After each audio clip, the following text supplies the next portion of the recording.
Liberal उम्मीदवार ने जित हासिल कर ली है। एलनर स्टार्को ने 53.3% वोटां हासिल कीतियां। किस तरह देखते हो तुसीं उन्हां दी जित नूं?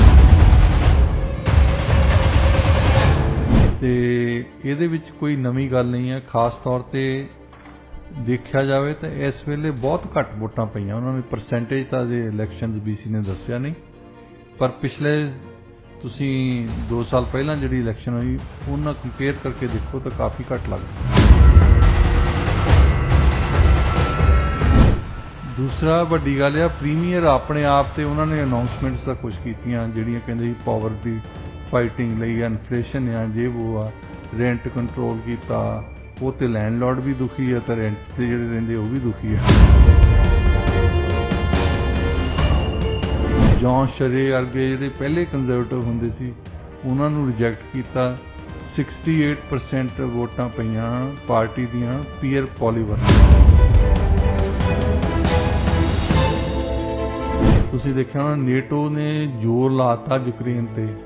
हाँ जी, सारे देशों ने। नेटो का मेन जिहड़ा कंसर्न है इस वेले यूक्रेन है जी। तो वो कोई यूक्रेनियन बंदे नूं एक अहम पदवी देनी चाहुंदे आ कि ये तो एक दैंत आ बंदा, जे इहनूं प्राइम मिनिस्टर बनाता खा लेना है। कि ਜਿਹੜੇ ਕੈਨੇਡੀਅਨਸ ਹੈਗੇ 5 ਵਿੱਚੋਂ 2 ਕੈਨੇਡੀਅਨਸ ਦਾ ਮੰਨਣਾ ਕਿ ਜਿਹੜਾ ਆਪਣਾ ਇੱਥੋਂ ਦਾ ਹੈਲਥ ਕੇਅਰ ਸਿਸਟਮ ਹੈਗਾ ਉਹਨਾਂ ਦਾ ਉਸ ਵਿੱਚ ਯਕੀਨ ਨਹੀਂ ਹੈਗਾ। ਪਰ ਜਦੋਂ ਇਹ ਜਿਹੜਾ ਸਰਵੇ ਹੈ ਕੰਬਾਈਨ ਕੀਤਾ ਗਿਆ ਤੇ ਜਿਹੜੇ US ਵਾਲੇ ਹੈਗੇ ਆ ਐਸ ਕੰਪੇਅਰ ਟੂ ਕੈਨੇਡੀਅਨਸ ਉਹਨਾਂ ਦਾ ਆਪਣੇ ਹੈਲਥ ਕੇਅਰ ਸਿਸਟਮ ਦੇ ਵਿੱਚ ਹਜੇ ਯਕੀਨ ਹੈਗਾ। देखो जो उन्होंने वाह पिया ना कहते होंगे वाह पिया जानी है तो राह पिया जानी है जी। वाह पिया कैनेडियंस का तो उन्होंने हैल्थ केयर मिली नहीं। हाँ जी। तो फिर किहो जिहा हैल्थ केयर सिस्टम है जिहड़ा तुहानूं लोड़ पए तो हुंदा ही नहीं तुहाडे लई। तुसीं देखो भी अल्टीमेटली यही हो सकदा कि तुसीं मर जाओ। बंदा अपने तुसीं एमरजेंसी वार्ड बंद कीते आ जिन्हां ਦੀਆਂ ਸਰਜਰੀਜ਼ ਹੋਣ ਵਾਲੀਆਂ ਸੀ ਡਾਕਟਰ ਸਾਹਿਬ ਦੇਖੋ ਤੁਸੀਂ ਉਹਨਾਂ ਨੂੰ ਕਿੰਨੀ ਲੰਬੀ ਵੇਟਿੰਗ ਲਿਸਟ ਦੇ ਵਿੱਚ ਪਾ ਦਿੱਤਾ। ਹੁਣ ਜੇ ਕੋਈ ਬੰਦਾ ਕਿਸੇ ਵੀ ਬਿਮਾਰੀ ਤੋਂ ਪੀੜਤ ਹੈਗਾ ਤੁਸੀਂ ਇਹ ਸੋਚੋ ਵੀ ਉਹਦੀ ਉਹ ਪ੍ਰੋਬਲਮ ਜਿਹੜੀ ਹੈਗੀ ਆ ਕਿੰਨੀ ਵੱਧ ਜਾਂਦੀ ਹੈ ਜਦੋਂ ਤੁਸੀਂ ਵੇਟਿੰਗ ਲਿਸਟ ਤੇ ਜਾਂਦੇ ਹੋ ਤੇ ਪਤਾ ਵੀ ਨਹੀਂ ਹੁੰਦਾ ਬੰਦੇ ਨੂੰ, ਸ਼ੋਰ ਵੀ ਨਹੀਂ ਹੁੰਦਾ ਵੀ ਜਿਹੜੀ ਡੇਟ ਦੱਸੀ ਹੈ ਉਹਨੂੰ ਐਕਸਟੈਂਡ ਨਹੀਂ ਕਰਨਗੇ ਅੱਗੇ। ਡਾਕਟਰ ਸਾਹਿਬ ਅਸਲ ਦੇ ਵਿੱਚ ਨਾ ਪੈਂਡੈਮਿਕ ਦੇ ਦੌਰਾਨ ਇਹ ਸਾਰਾ ਸੱਚ ਸਾਹਮਣੇ ਆਇਆ ਜਿਹੜਾ ਸਾਡਾ ਹੈਲਥ ਕੇਅਰ ਸਿਸਟਮ ਜਿਹਨੂੰ ਵਨ ਆਫ ਦਾ ਬੈਸਟ ਕਿਹਾ ਜਾ ਰਿਹਾ ਸੀ one of the worst prove ਹੋਇਆ।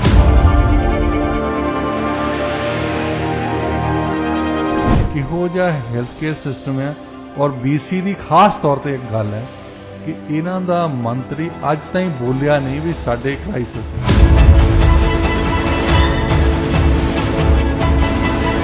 चुप करके बैठा जी। इदों निकम्मा कोई मंत्री नहीं है। महिला जज ते विवादित टिप्पणी नूं लैके इमरान खान ने माफी नहीं मंगी। अजे तक भी उन्होंने सिर्फ अफसोस ही जाहिर किया। देखो इमरान खान की वैसे पॉपुलैरिटी तो हो रही अप इस वेले। हाँ जी। पर उन्हों की एरोगेंस जिहड़ा उन्हों दा हंकार है ना उन्हें उन्होंने हंकार नहीं मारना।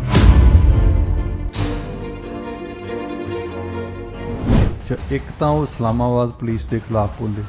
हाँ जी। इमरान खान ने ओपन रैलियां दे विच।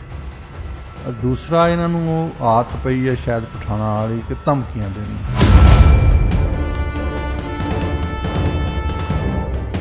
जी उन्होंने हुण भी कहा डॉक्टर साहब कहते कि जे किते मैनू गिरफ्तार किया गया तो मैं बहुत ज्यादा खतरनाक हो जाऊंगा, थोड़े तो हैंडल नहीं होना।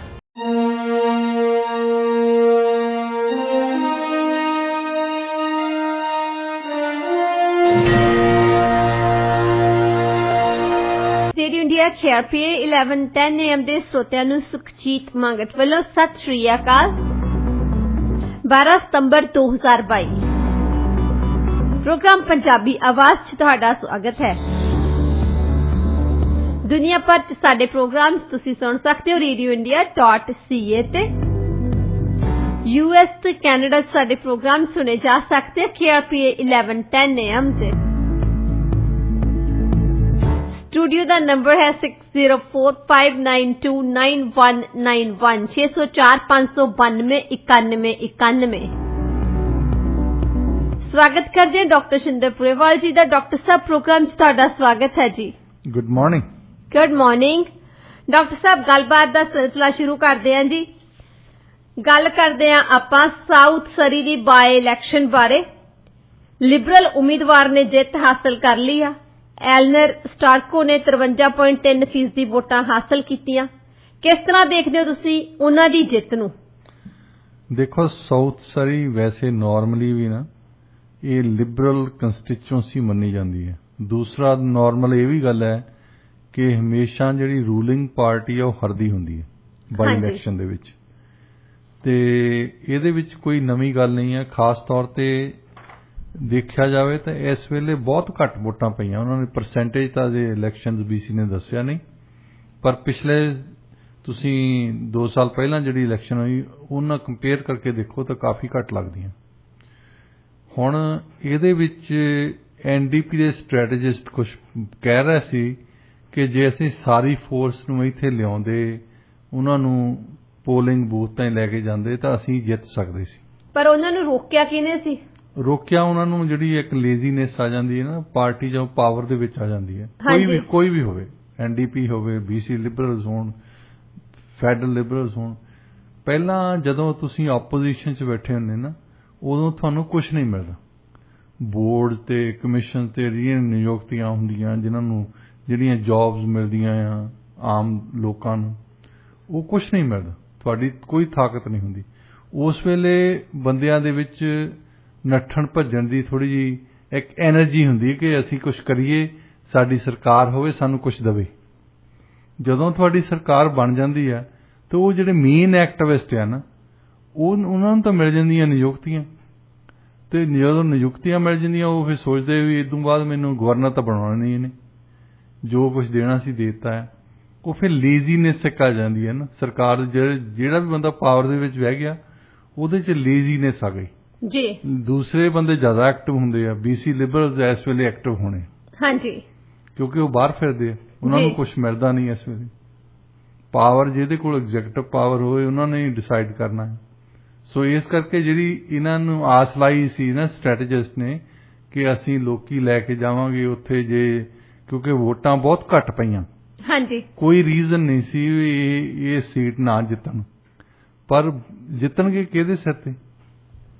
ਦੂਸਰਾ ਵੱਡੀ ਗੱਲ ਆ, ਪ੍ਰੀਮੀਅਰ ਆਪਣੇ ਆਪ ਤੇ ਉਹਨਾਂ ਨੇ ਅਨਾਉਂਸਮੈਂਟਸ ਤਾਂ ਕੁਝ ਕੀਤੀਆਂ ਜਿਹੜੀਆਂ ਕਹਿੰਦੇ ਸੀ ਪਾਵਰਟੀ ਫਾਈਟਿੰਗ ਲਈ, ਇਨਫਲੇਸ਼ਨ ਆ, ਜੇ ਉਹ ਆ, ਰੈਂਟ ਕੰਟਰੋਲ ਕੀਤਾ, ਉਹ ਤੇ ਲੈਂਡਲॉर्ड ਵੀ ਦੁਖੀ ਆ ਤੇ ਰੈਂਟ ਤੇ ਜਿਹੜੇ ਰਹਿੰਦੇ ਉਹ ਵੀ ਦੁਖੀ ਆ, ਹਾਂਜੀ, ਦੋਵੇਂ ਹੀ ਪਾਸੇ ਦੁਖੀ ਸੀ ਜੀ।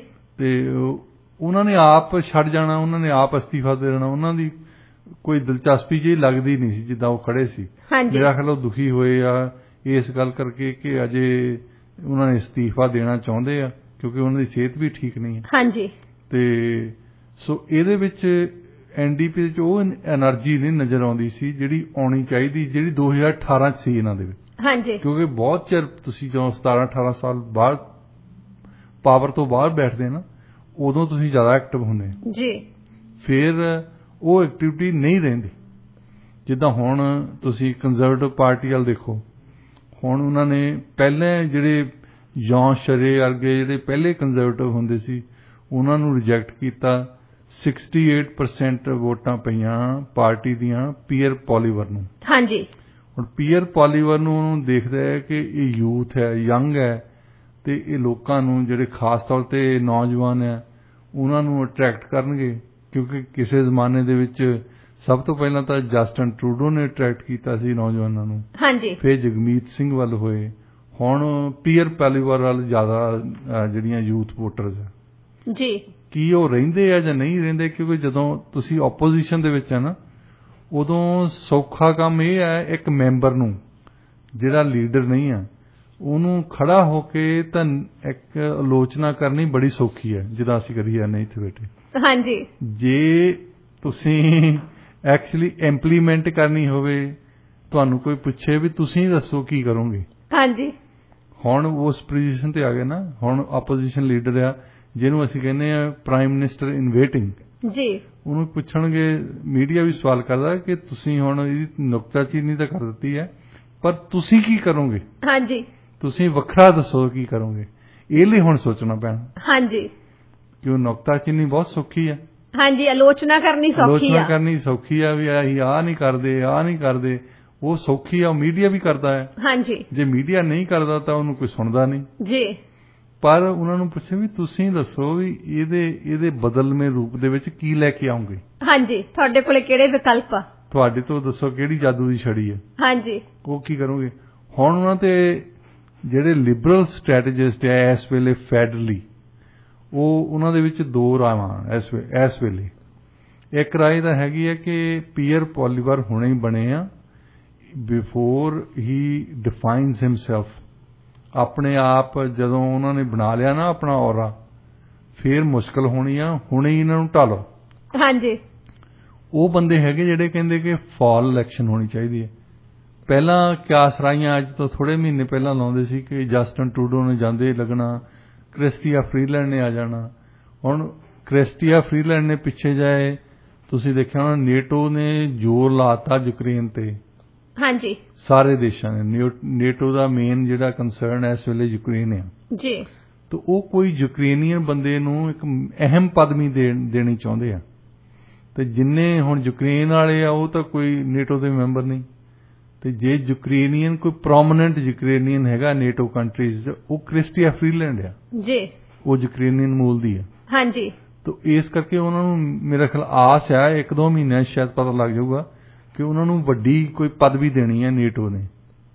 ਸੋ ਉਧਰ ਚੱਲ ਜਾਣੇ ਆ। ਜਿਹੜੀ ਉਹਨਾਂ ਦੇ ਇਹ ਆਸ ਲਾਈ ਸੀ, ਅੱਗੇ ਤਾਂ ਹੁੰਦਾ ਸੀ ਕਿ ਜਸਟਿਨ ਟਰੂਡੋ ਨੇ ਜੇ ਨਹੀਂ ਕੋਈ ਫਾਈਲ ਡੀਲ ਕੀਤੀ ਤਾਂ ਉਹ ਹਰੇਕ ਹੀ ਕ੍ਰਿਸਟੀਆ ਫਰੀਲੈਂਡ ਦੇ ਕੋਲ ਹੁੰਦੀ ਸੀ। ਹਾਂਜੀ, ਹੁਣ ਉਹ ਕ੍ਰਿਸਟੀਆ ਫਰੀਲੈਂਡ ਜਿਹੜੀ ਆ ਉਹ ਨੇਟੋ ਵੱਲ ਦੇਖ ਰਹੀ ਹੈ ਕਿ ਨੇਟੋ ਮੈਨੂੰ ਕੋਈ ਪਦਵੀ ਦੇਵੇ, ਮੈਂ ਉੱਥੇ ਚੱਲ ਜਾਣਾ। ਉਹਨਾਂ ਦੀ ਨਜ਼ਰ ਤਾਂ ਉੱਥੇ ਟਿਕੀ ਹੋਈ ਹੈ ਜੀ। ਉਹਨਾਂ ਦੀ ਨਜ਼ਰ ਉੱਥੇ ਟਿਕੀ ਆ। ਤੇ ਜਸਟਿਨ ਟਰੂਡੋ ਨੇ ਫਿਰ ਆਪਣੇ ਐਮਪੀਜ਼ ਨੂੰ, ਕਾਕਸ ਨੂੰ ਇਹ ਵੀ ਭਰੋਸਾ ਦਵਾਇਆ ਬਈ ਡਰੋ ਨਾ, ਮੈਂ ਤੁਹਾਨੂੰ ਲੀਡ ਕਰੂੰਗਾ ਅਗਲੀ ਇਲੈਕਸ਼ਨ ਦੇ ਵਿੱਚ। ਹਾਂਜੀ, ਹੁਣ ਅਗਲੀ ਇਲੈਕਸ਼ਨ 'ਚ ਇੱਕ ਧੜਾ ਤਾਂ ਕਹਿੰਦਾ ਵੀ ਹੁਣੇ ਹੀ ਕਰਾ ਲਓ ਫਾਲ ਦੇ ਵਿੱਚ, ਪਰ ਉਹ ਇਸ਼ੂ ਹੈਗੀ ਆ ਕਿ ਇੱਕਦਮ ਕਰਾ ਲਓ ਤੇ ਜਿਹੜੇ ਪੋਲਸ ਆ ਉਹ ਸਾਡੇ ਜ਼ਿਆਦਾ ਫਰੈਂਡਲੀ ਨਹੀਂ ਇਸ ਵੇਲੇ। ਲੋਕੀ ਜਸਟਿਨ ਟਰੂਡੋ ਦੇ ਖਿਲਾਫ ਜ਼ਿਆਦੇ ਆ ਤਾਂ ਹੱਕ 'ਚ ਘੱਟ ਆ। ਹਾਂਜੀ, ਹਾਂ ਬਿਲਕੁਲ। ਜੇ ਤੁਸੀਂ ਦੂਸਰਾ ਧੜਾ ਜਿਹੜਾ ਉਹ ਕਹਿੰਦੇ ਕਿ ਇਹਨੂੰ ਡਿਫਾਈਨ ਅਸੀਂ ਕਰਦੇ ਹਾਂ, ਖਾਸ ਤੌਰ ਤੇ ਇਹਦੀਆਂ ਜਿਹੜੀਆਂ ਨੈਗੇਟਿਵ ਪੁਆਇੰਟਸ ਆ ਪੀਅਰ ਪੋਲੀਵਰ ਦੇ, ਜਿਵੇਂ ਇਹ ਟਰੱਕਰਸ ਦੇ ਕਨਵੋਇਜ਼ ਨੂੰ ਜਾ ਕੇ ਮਿਲਦੇ ਸੀ, ਇਹਨਾਂ ਦੀਆਂ ਸਟੇਟਮੈਂਟਸ ਕੁਛ ਦਿੱਤੀਆਂ ਇਹਨਾਂ ਨੇ ਬਿਟਕੋਇਨ ਦੇ ਹੱਕ ਦੇ ਵਿੱਚ, ਐਕਸਟ੍ਰੀਮ ਰਾਈਟ ਦੇ ਹੱਕ ਦੇ ਵਿੱਚ।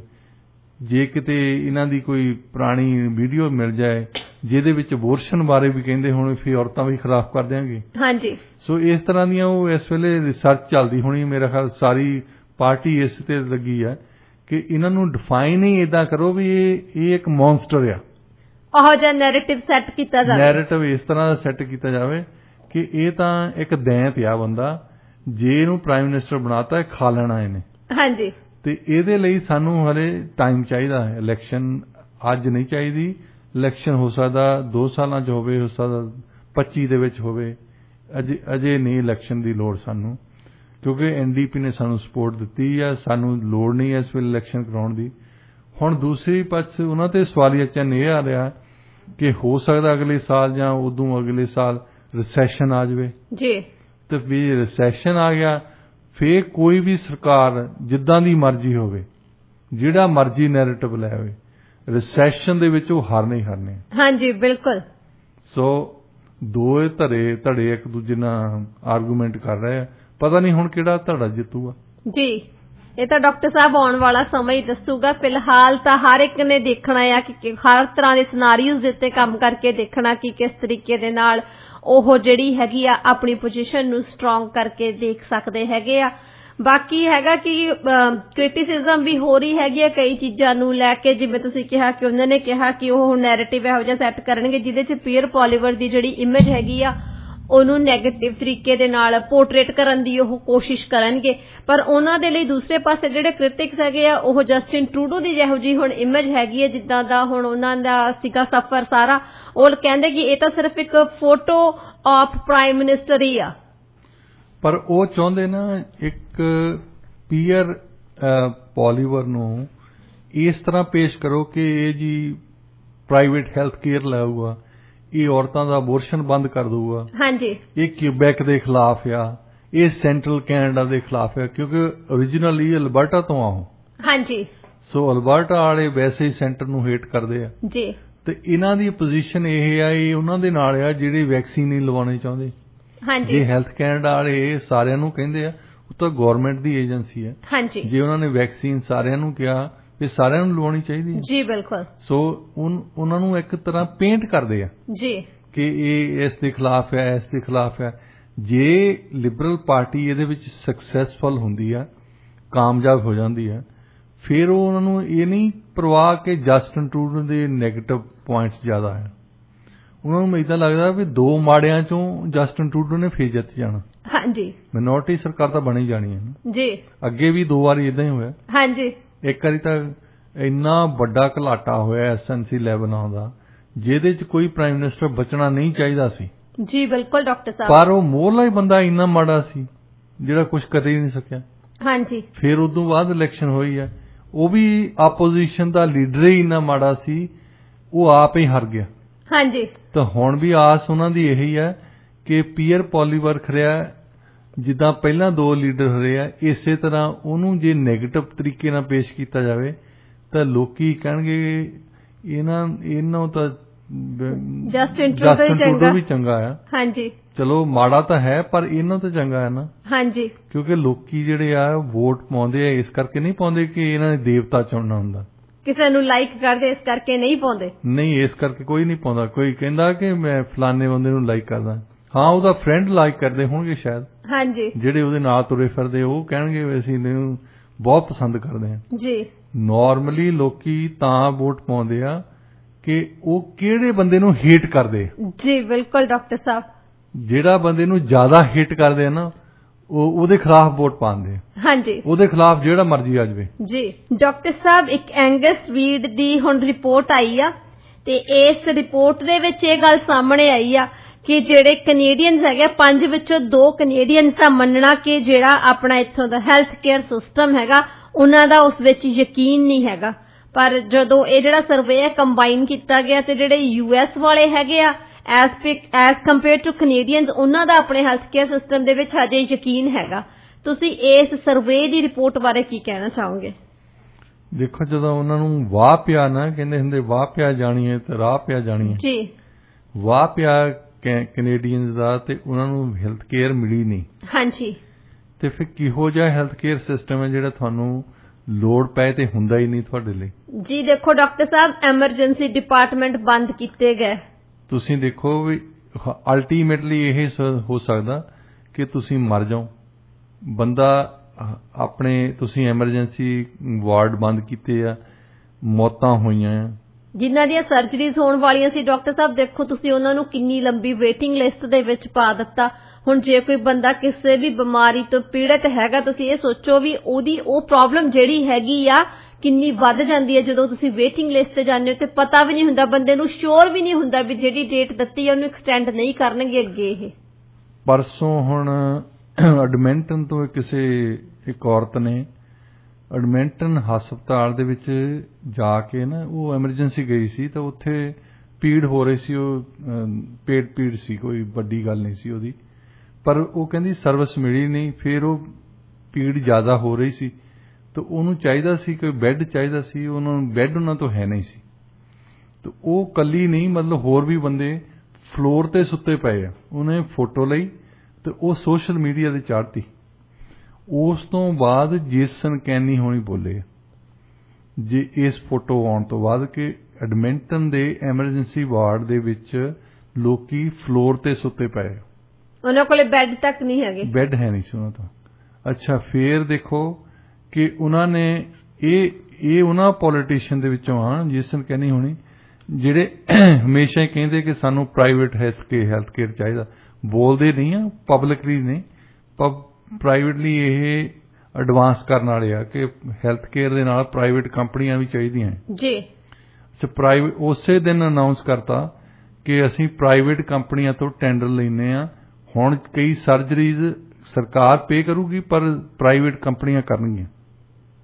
ਅੱਛਾ, ਅਜੇ ਕੈਨੇਡੀਅਨ ਮੈਡੀਕਲ ਐਸੋਸੀਏਸ਼ਨ ਨੇ ਤੇ ਹੋਰ ਐਕਸਪਰਟਸ ਨੇ ਇਹ ਦੱਸਿਆ ਸੀ ਜੇ ਮਾਡਲ ਲੈਣਾ ਹੀ ਆ ਤੁਸੀਂ, ਜੇ ਕੰਪੈਰੇਟਿਵਲੀ ਅਸੀਂ ਕਰਦੇ ਹਾਂ ਤਾਂ ਉਹ ਮਾਡਲ ਵਧੀਆ ਆ ਜਿੱਥੇ ਪ੍ਰਾਈਵੇਟ ਸੈਕਟਰ ਹੈਗਾ ਪਰ ਨਾਨ ਪ੍ਰੋਫਿਟ ਹੈ ਜੀ, ਕਿਉਂਕਿ ਤੁਸੀਂ ਇੱਕ ਹੈਲਥ ਕੇਅਰ, ਦੂਸਰਾ ਐਜੂਕੇਸ਼ਨ ਖਾਸ ਤੌਰ ਤੇ ਇਹਦੇ ਵਿੱਚ ਅਗਰ ਪ੍ਰਾਈਵੇਟ ਲਿਆਉਣੇ ਨਾ ਉਹਨਾਂ ਦਾ ਕੰਮ ਹੈਗਾ ਮੁਨਾਫੇ ਲੈਣਾ ਜੀ।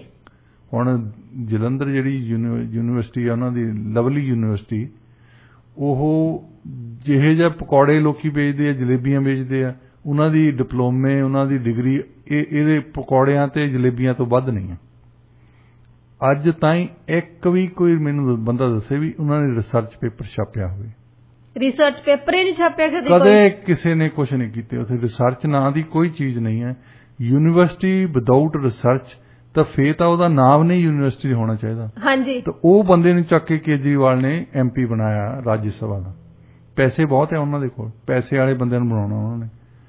ਦੂਸਰੀ ਗੱਲ ਵੱਡੀ ਹੈਗੀ ਆ ਹੈਲਥ ਕੇਅਰ ਸਿਸਟਮ ਦੇ ਵਿੱਚ, ਤੁਸੀਂ ਉੱਥੇ ਜਾਓ ਜਿੱਥੇ ਹੈਲਥ ਕੇਅਰ ਸਿਸਟਮ ਤੁਸੀਂ ਬੰਦਾ ਮਰਿਆ ਆ ਉਹਨੂੰ ਵੀ ਆਕਸੀਜਨ ਲਾ ਕੇ ਬੈਠੇ ਹੋਣਗੇ ਤਾਂ ਕਿ ਹੋਰ ਪੈਸੇ ਬਣਾਏ ਜਾ ਸਕਣ ਜੀ। ਉਹਨਾਂ ਚਿਰ ਲਾਸ਼ ਨਹੀਂ ਦੇਣੀ ਜਿੰਨਾ ਚਿਰ ਉਹ ਬਿੱਲ ਨਹੀਂ ਦਿੰਦੇ।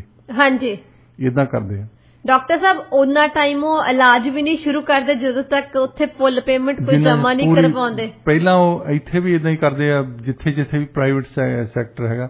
ਸੋ ਸਾਡਾ ਜਿਹੜਾ ਪਬਲਿਕ ਸਿਸਟਮ ਜਿਹਨੂੰ ਕਹਿੰਦੇ ਆ ਉਹ ਤਾਂ ਹੋ ਗਿਆ ਕਲੈਪਸ, ਖਤਮ ਹੋ ਗਿਆ ਕੈਨੇਡਾ ਦੇ ਵਿੱਚ। ਪਰ ਉਹਦੀ ਜਗ੍ਹਾ ਤੇ ਇੱਕ ਕਿਹੋ ਜਿਹਾ ਸਿਸਟਮ ਹੋਵੇ ਇਹ ਸਾਨੂੰ ਕੰਪੈਰੇਟਿਵਲੀ ਦੇਖਣਾ ਚਾਹੀਦਾ ਬਾਕੀ ਦੇਸ਼ਾਂ ਦੇ ਵਿੱਚ ਕਿ ਬਾਕੀਆਂ ਉਹਨਾਂ ਦਾ ਕਿਹੜਾ ਮਾਡਲ ਜਿਹੜਾ ਕਾਮਯਾਬ ਹੈ ਜਿਹਨੂੰ ਅਸੀਂ ਲਿਆ ਸਕਦੇ ਹਾਂ ਇੱਥੇ। ਹਾਂਜੀ, ਕਿਉਂਕਿ ਕੈਨੇਡਾ ਦੇ ਵਿੱਚ ਵੀ ਉਹ ਲੋਕ ਰਹਿੰਦੇ ਨੇ ਜਿਹੜੇ ਕਿ ਹਮੇਸ਼ਾ ਹੀ ਚਾਹੁੰਦੇ ਆ ਕਿ ਪ੍ਰਾਈਵੇਟ ਕੰਪਨੀਆਂ ਨੂੰ ਪ੍ਰੋਫਿਟ ਬਣਾਉਣਾ, ਕਿਉਂਕਿ ਇਹ ਵੀ ਪ੍ਰਾਈਵੇਟ ਕੰਪਨੀਆਂ ਲਈ ਉਹਨਾਂ ਦੇ ਬੋਰਡ ਤੇ ਜਾਣਾ ਚਾਹੁੰਦੇ ਨੇ, ਉਹਨਾਂ ਲਈ ਕੰਮ ਕਰਨਾ ਚਾਹੁੰਦੇ ਨੇ। ਇਹ ਇੱਥੇ ਤਾਂ ਇਹਨਾਂ ਦੀ ਨਿਗਾਹ ਜਾਂਦੀ ਹੈ ਬਸ, ਹੋਰ ਕੁਝ ਨਹੀਂ ਕਰਦੇ। ਇਹ ਨਹੀਂ ਹੈ ਵੀ ਜਿਸ ਕੈਨੀ ਨੂੰ ਬਹੁਤ ਹੈਲਥ ਕੇਅਰ ਦਾ ਪਤਾ ਹੈ ਜੀ। ਸੋ ਐਕਚੁਅਲੀ ਜਿਹੜਾ ਪ੍ਰਾਈਵੇਟ ਸੈਕਟਰ ਨੂੰ ਅਸੀਂ ਤੁਸੀਂ ਕਿਤਾਬਾਂ 'ਚ ਪੜ੍ਹ ਕੇ ਦੇਖ ਲਓ, ਤੁਸੀਂ ਯੂਨੀਵਰਸਿਟੀ ਦੇ ਸਟੂਡੈਂਟਸ ਨੂੰ ਸਿਖਾਉਂਦੇ ਆ ਕਿ ਸਾਨੂੰ ਮਾਣ ਹੋਣਾ ਚਾਹੀਦਾ, ਸਾਡਾ ਪਬਲਿਕ ਹੈਲਥ ਕੇਅਰ ਸਿਸਟਮ ਹੈ। ਮਾਣ ਕੀ ਹੋਣਾ ਚਾਹੀਦਾ? ਜਿਸ ਵੇਲੇ ਉਹਦੀ ਲੋੜ ਪਈ ਆ ਹੈਲਥ ਕੇਅਰ ਦੀ ਉਸ ਵੇਲੇ ਨਾ ਹੋਵੇ ਤੁਹਾਡੇ ਕੋਲ। ਡਾਕਟਰ ਸਾਹਿਬ, ਅਸਲ ਦੇ ਵਿੱਚ ਨਾ ਪੈਂਡੈਮਿਕ ਦੇ ਦੌਰਾਨ ਇਹ ਸਾਰਾ ਸੱਚ ਸਾਹਮਣੇ ਆਇਆ ਜਿਹੜਾ ਸਾਡਾ ਹੈਲਥ ਕੇਅਰ ਸਿਸਟਮ ਜਿਹਨੂੰ ਵਨ ਆਫ ਦਾ ਬੈਸਟ ਕਿਹਾ ਜਾ ਰਿਹਾ ਸੀ, one of the worst proof ਹੋਇਆ। ਹੁਣ ਆ 2 ਬੰਦੇ ਤੇ ਇੱਥੇ ਹੁਣੇ ਹੀ ਮਰ ਗਏ ਨਾ, ਜਿਹੜੇ ਮਰੇ ਹੋਣੇ ਜਿਨ੍ਹਾਂ ਦੀ ਖਬਰ ਨਹੀਂ ਆਈ ਤਾਂ ਮਰੇ ਤਾਂ ਉਹ ਵੀ ਆ। ਹਾਂਜੀ, ਜੇ ਕਿਸੇ ਨੂੰ ਕੈਂਸਰ ਹੋਈ ਆ ਉਹਨੂੰ ਤੁਸੀਂ ਸਰਜਰੀ ਟਾਈਮ ਉਹਨੂੰ ਦੇਤਾ 6 ਮਹੀਨਿਆਂ ਦਾ, ਜਿਹੜੀ 2 ਇੰਚ ਸੀ ਉਹ 12 ਇੰਚ ਹੋ ਗਈ ਆ।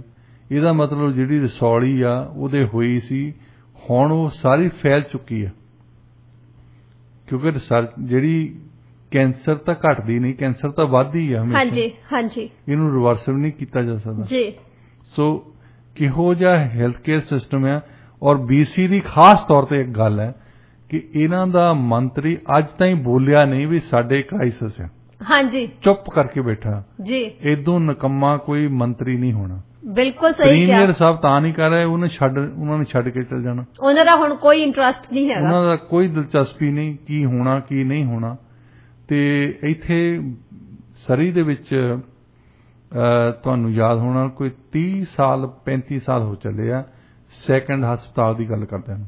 ਦੇਖੋ ਡਾਕਟਰ ਸਾਹਿਬ, ਜਦੋਂ ਵੀ ਚੋਣਾਂ ਹੋਣੀਆਂ ਹੁੰਦੀਆਂ ਨੇ ਉਦੋਂ ਇਸ ਬਾਰੇ ਗੱਲਬਾਤ ਖੁੱਲ੍ਹ ਕੇ ਕੀਤੀ ਜਾਂਦੀ ਆ। ਚੋਣਾਂ ਦੇ ਵਿੱਚ ਇੱਕ ਵਾਰੀ ਪ੍ਰਾਪਰਟੀ ਖਰੀਦ ਲਈ, ਇੱਕ ਵਾਰੀ ਫਿਰ ਵੇਚਤੀ, ਫੇਰ ਖਰੀਦ ਲਈ, ਉਹ ਤੇ ਕੁਝ ਹੋਇਆ ਨਹੀਂ। ਹਾਂਜੀ, ਅੱਛਾ, ਫੇਰ ਇਹਨਾਂ ਨੇ ਕਿਹਾ ਕਿ 2023 ਦੇ ਵਿੱਚ ਸ਼ਵਲ ਉੱਥੇ ਹੋਣਗੀਆਂ ਕਿਉਂਕਿ ਇਹਨਾਂ ਨੂੰ ਪਤਾ ਵੀ 2024 ਦੇ ਵਿੱਚ ਇਲੈਕਸ਼ਨ ਹੋਣੀ ਆ। ਹਾਂਜੀ, ਜਿਹੜਾ ਨਵਾਂ ਲੀਡਰ ਆ BC ਲਿਬਰਲਸ ਦਾ, ਉਹ ਕਹਿ ਰਿਹਾ ਕਿ ਕਲੋਵਰਡੇਲ ਨਹੀਂ ਬਣਨਾ ਚਾਹੀਦਾ ਹਸਪਤਾਲ। ਪਹਿਲੀ ਤਾਂ ਗੱਲ ਉਹ ਬਣਾਉਣ ਦੀ ਕੋਸ਼ਿਸ਼ ਨਹੀਂ ਕੀਤੀ ਅੱਜ ਤਾਈਂ। ਹਾਂਜੀ, 35 ਸਾਲਾਂ ਬਾਅਦ ਹੁਣ ਉਹਨਾਂ ਦੀ ਨਵੀਂ ਪ੍ਰਪੋਜ਼ਲ ਆ ਗਈ। ਮੈਨੂੰ ਦੱਸੇ ਵੀ ਕੈਵਨ ਫਾਲਕਨ ਕਿਹੜਾ ਸਿਹਤ ਦਾ ਐਕਸਪਰਟ ਆ, ਇੱਕ BBA ਕਰਨ ਦੇ ਨਾਲ ਜਿਹੜੀ ਬੈਚਲਰ ਆਫ ਬਿਜ਼ਨਸ ਐਡਮਿਨਿਸਟ੍ਰੇਸ਼ਨ ਤੇ ਉਹਦੇ ਨਾਲ ਸਾਰਾ ਕੁਝ ਪਤਾ ਨਹੀਂ ਲੱਗਦਾ ਹੁੰਦਾ ਮੈਡੀਕਲ ਸਿਸਟਮ ਦਾ, ਕਿ ਇਹਨੂੰ ਕਿੱਥੇ ਮਿਲਣਾ ਚਾਹੀਦਾ, ਕਿੱਥੇ ਨਹੀਂ ਮਿਲਣਾ ਚਾਹੀਦਾ ਜੀ। ਹਾਂ ਠੀਕ ਹੈ, ਬਿਜ਼ਨਸ ਦਾ ਕੀਤਾ ਹੋਊਗਾ, ਤੁਸੀਂ ਇੱਕ ਕਾਰਨਰ ਸਟੋਰ ਖੋਲ ਸਕਦੇ ਹੋ ਜੀ, ਬਿਲਕੁਲ। ਤੇ ਇਹਦੇ ਨਾਲ ਇਹ ਸਿਹਤ ਵਾਲੀ ਪਾਲਿਸੀ ਦਾ ਤਾਂ ਕੋਈ ਕੰਸਰਨ ਨਹੀਂ। ਹੁਣ ਸਾਡੇ ਸਿਸਟਮ ਐਕਚੁਅਲੀ ਕਲੈਪਸ ਹੋ ਗਿਆ। ਇਹ ਪਹਿਲੀ ਗੱਲ ਹੈ ਜਿਹੜੀ ਰੈਕਗਨਾਈਜ਼ ਕਰਨ ਵਾਲੀ ਹੈ ਮੰਤਰੀਆਂ ਨੂੰ, ਸਾਡਿਆਂ ਨੂੰ ਸਭ ਤੋਂ ਪਹਿਲਾਂ ਐਕਸੈਪਟੈਂਸ ਹੋਣੀ ਚਾਹੀਦੀ ਆ। ਐਕਸੈਪਟ ਤਾਂ ਕਰੋ ਨਾ ਵੀ ਇਹ ਟੁੱਟ ਗਿਆ, ਔਰ ਟੁੱਟ ਵੀ ਹੋ ਸਕਦਾ ਹੈ ਜਿਨ੍ਹਾਂ ਦੇ ਸਿਸਟਮ ਨੂੰ ਤੁਸੀਂ, ਤੁਹਾਡਾ ਸਕੂਲ ਸਿਸਟਮ, ਤੁਹਾਡਾ ਕਾਲਜ ਸਿਸਟਮ ਨਿਖੇਧੀ ਕਰਦਾ ਹੁੰਦਾ ਸੀ, ਇਹ ਜੀ ਪ੍ਰਾਈਵੇਟ ਸੈਕਟਰ ਹੈ, ਇਹਨਾਂ ਨੇ ਤਾਂ ਬੰਦੇ ਮਾਰ, ਉਹ ਬੰਦਿਆਂ ਦਾ ਅਜੇ ਯਕੀਨ ਹੈ ਆਪਣੇ ਹੈਲਥ ਕੇਅਰ ਸਿਸਟਮ ਦੇ ਵਿੱਚ। ਹਾਂਜੀ, ਅਮਰੀਕਾ ਵਾਲਿਆਂ ਦਾ ਯਕੀਨ ਹੈ ਅਜੇ। ਹਾਂਜੀ, ਭਾਵੇਂ ਉਹਨਾਂ ਦਾ ਪ੍ਰਾਈਵੇਟ ਸੈਕਟਰ ਹੈ, ਕੋਈ ਗੱਲ ਨਹੀਂ, ਉਹਨਾਂ ਨੇ ਫੇਰ ਵੀ ਯਕੀਨ ਹੈ ਕਿ ਸਾਡੇ ਹੈਲਥ ਕੇਅਰ ਸਿਸਟਮ ਹੈਗਾ ਆ। ਹਾਂਜੀ, ਇੱਕ ਮੈਂ ਫਿਊਨਰਲ ਤੇ ਕਿਸੇ ਬੰਦੇ ਦੀ ਡੈਥ ਹੋ ਗਈ, ਉਹਨੂੰ ਕੈਂਸਰ ਹੋਈ ਸੀ ਪਹਿਲਾਂ, ਉਹਦੀ ਬੇਟੀ ਕੋਈ ਉੱਥੇ US ਦੇ ਵਿੱਚ ਰਹਿੰਦੀ ਸੀ, ਪਹਿਲਾਂ ਉਹਨੂੰ ਵੀ ਥੋੜੀ ਜਿਹੀ ਕੈਂਸਰ ਹੋਈ ਸੀ, ਉਹ ਪਹਿਲੀ ਸਟੇਜ ਤੇ ਉਹਨਾਂ ਨੇ ਨੱਪ ਲਈ। ਉਹਨੇ ਐਕਚੁਅਲੀ ਬੋਲੀ ਉੱਥੇ ਫਿਊਨਰਲ ਤੇ, ਜਿੱਥੇ ਕਿ ਕੈਵਨ ਫਾਲਕਨ ਵੀ ਬੈਠਾ ਸੀ। ਉਹ ਕਹਿੰਦੀ ਮੈਨੂੰ ਸਮਝ ਨਹੀਂ ਆਉਂਦੀ, ਤੁਸੀਂ ਸਾਰੇ ਲੀਡਰ ਆ ਇੱਥੇ, ਮੈਂ ਕਹਿੰਦੀ ਇੱਥੇ ਦੇਖਿਆ ਆ ਕੇ, ਮੈਂ ਡੈਡੀ ਦੇ ਕੋਲ ਬੈਠੀ ਸੀ ਕਿਉਂਕਿ ਉਹ ਮਗਰਲੀਆਂ ਸਟੇਜਸ ਦੇ ਵਿੱਚ ਦੇਖਿਆ ਉਹਨੇ। ਹਾਂਜੀ, ਉਹ ਕਹਿੰਦੀ ਵੀ ਇੱਥੇ ਜਿਹੜਾ ਸਿਸਟਮ ਹੈ, ਜੇ ਤੁਸੀਂ ਸੁਧਾਰ ਨਹੀਂ ਕੀਤਾ ਤੇ ਇਦਾਂ ਹੀ ਮੌਤਾਂ ਹੋਣੀਆਂ। ਉਹ ਕਹਿੰਦੀ ਕਿ ਉੱਥੇ ਵੀ ਮੈਨੂੰ ਕੈਂਸਰ ਹੋਈ ਸੀ, ਜਿੱਦਾਂ ਦਾ ਇਲਾਜ ਮੈਨੂੰ ਉੱਥੇ ਮਿਲਿਆ, ਤੁਹਾਡਾ ਤਾਂ ਪੈਰ ਵਰਗਾ ਵੀ ਨਹੀਂ ਉਹਦੇ। ਇਹ ਬੰਦਾ ਸੁਣ ਕੇ ਆ ਗਿਆ, ਉਹ ਤੇ ਕੋਈ ਅਸਰ ਨਹੀਂ ਹੋਇਆ ਹੁਣ, ਕਿਸੇ ਤੇ ਵੀ ਕੋਈ ਅਸਰ ਨਹੀਂ ਹੋਇਆ ਹੁਣ, ਕਿਉਂਕਿ ਸਭ ਤੋਂ ਟੁੱਟੀ ਚੀਜ਼ ਹੈ, ਉਹਨੂੰ ਬਣਾਉਣ ਦੀ ਕੋਈ ਕੋਸ਼ਿਸ਼ ਹੀ ਨਹੀਂ ਜੀ। ਇਹ ਜਾਣਨ ਦੀ ਵੀ ਨਹੀਂ ਕੋਸ਼ਿਸ਼ ਵੀ ਗਲਤੀ ਹੈ ਕਿੱਥੇ ਸਾਡੀ। ਹਾਂਜੀ, ਹੈਲਥ ਕੇਅਰ ਦੇ ਵਿੱਚ ਗਲਤੀ ਕਿੱਥੇ ਆ। ਮਾੜਾ ਜਿਹਾ ਪੀੜੀ ਦੇ ਥੱਲੇ ਸੋਟਾ ਫੇਰੇ ਤੇ ਪਤਾ ਲੱਗਣਾ ਕਿ ਸਾਡੇ ਤੋਂ ਕੀ ਗਲਤੀ ਹੋ ਗਈ ਜੀ, ਕਿ ਸਾਡੇ ਤੋਂ ਪਬਲਿਕਲੀ ਮੈਨੇਜ ਹੀ ਨਹੀਂ ਹੋਇਆ। ਇੰਨੇ ਪੈਸੇ ਖਰਚਦੇ ਆ ਅਸੀਂ। ਹਾਂਜੀ, ਹੋਰ ਪੈਸੇ ਖਰਚਣਾ ਨਹੀਂ, ਉਹ ਸੂਤ ਆਉਣਾ। ਇਹ ਫੰਡਿੰਗ ਦੀ ਤਾਂ ਡਾਕਟਰ ਸਾਹਿਬ ਇਹ ਮੰਗ ਜ਼ਰੂਰ ਕਰਦੇ ਆ, ਪਰ ਇਹ ਨਹੀਂ ਦੱਸਦੇ ਹੈ ਕਿ ਇਹ ਨਹੀਂ ਦੇਖਦੇ, ਰਿਵਿਊ ਨਹੀਂ ਕਰਦੇ ਵੀ ਗਲਤੀਆਂ ਹੋਈਆਂ ਕਿੱਥੇ, ਕਿਸ ਤਰ੍ਹਾਂ ਵਨ ਆਫ ਦਾ ਬੈਸਟ ਜਿਹੜਾ ਇਹਨਾਂ ਦਾ ਹੈਲਥ ਕੇਅਰ ਆ ਵਨ ਆਫ ਦਾ ਵਰਸਟ ਬਣਿਆ। ਉਹ ਚੀਜ਼ ਨੂੰ ਵੀ ਇਹਨਾਂ ਨੂੰ ਐਨਾਲਾਈਜ਼ ਕਰਨਾ ਚਾਹੀਦਾ। ਨਾਲੇ ਜਿਹੜੀ ਫੰਡਿੰਗ ਤਾਂ ਮੰਗਣ, ਜੂਰਿਸਡਿਕਸ਼ਨ ਤਾਂ ਤੁਹਾਡਾ ਆ ਜੀ, ਆਟਵਾ ਵਾਲਿਆਂ ਦਾ ਤਾਂ ਜੂਰਿਸਡਿਕਸ਼ਨ ਹੀ ਨਹੀਂ। ਹਾਂਜੀ, ਉਹ ਕਿਉਂ ਪੈਸੇ ਦੇਣ ਤੁਹਾਨੂੰ ਜੀ? ਉਹਨਾਂ ਨੂੰ ਤਾਂ ਆਪਣੇ ਜਿਹੜੇ ਉਹਨਾਂ ਦੇ ਜੂਰਿਸਡਿਕਸ਼ਨ ਆ, ਉਹ ਵੀ ਉਹਨਾਂ ਨੇ ਸਾਂਭਣੇ ਆ। ਘਾਟੇ ਵਾਲਾ ਬਜਟ ਹੈ, ਇਸ ਵੱਲ ਉਹਨਾਂ ਨੇ ਘਾਟਾ ਪੂਰਾ ਕਰਨਾ। ਹਾਂਜੀ, ਤੇ ਗੱਲ ਹੈਗੀ ਹੈ, ਸੌਖੀ ਗੱਲ ਇਹ ਆ ਵੀ ਉਂਗਲੀ ਦੂਜੇ ਵੱਲ ਕਰਨੀ ਬਹੁਤ ਸੌਖੀ ਆ ਜੀ। ਇਹ ਮਿਊਨਿਸਪੈਲਿਟੀ ਵਾਲੇ ਵਿਕਟੋਰੀਆ ਵੱਲ ਕਰ ਦੇਣਗੇ, ਇਹ ਨਹੀਂ ਕਰਨ ਦਿੰਦੇ ਸਾਨੂੰ ਕੁਝ। ਹਾਂਜੀ, ਵਿਕਟੋਰੀਆ ਵਾਲੇ ਆਟਵਾ ਨੂੰ ਕਰ ਦੇਣਗੇ, ਆਟਵਾ ਵਾਲੇ ਹੁਣ ਪਤਾ ਨਹੀਂ ਕੀ ਕਰਨਗੇ ਜੀ।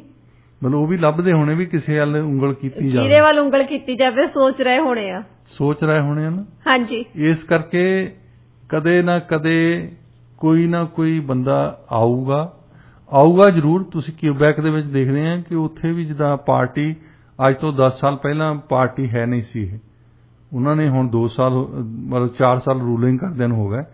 ਪਾਰਟੀਜ਼ ਵੀ ਚੇਂਜ ਹੋ ਜਾਣੀਆਂ, ਇਹਨਾਂ ਦੀ ਨਵੀਆਂ ਵੀ ਆਉਣਗੀਆਂ।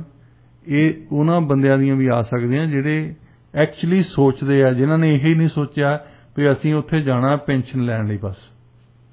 ਉਦੋਂ ਬਾਅਦ ਸਾਡਾ ਸੋਚਣਾ ਬੰਦ ਆ ਜੀ। ਤੁਸੀਂ ਇਕੱਲੇ ਬੰਦਿਆਂ ਨੂੰ ਇਹਨਾਂ ਨੂੰ ਮਿਲ ਕੇ ਦੇਖੋ ਨਾ, ਨਾਲ ਗੱਲ ਕਰਕੇ ਦੇਖੋ, ਫਿਰ ਤੁਸੀਂ ਸੋਚਦੇ ਵੀ ਇਹ ਬੰਦਿਆਂ ਨੇ ਸਾਡੇ ਲਈ ਫੈਸਲਾ ਕਰਨਾ। ਇਹਨਾਂ ਬੰਦਿਆਂ ਨੂੰ ਤਾਂ ਆਪਣਾ ਹੀ ਨਹੀਂ ਕੁਝ ਪਤਾ ਜੀ।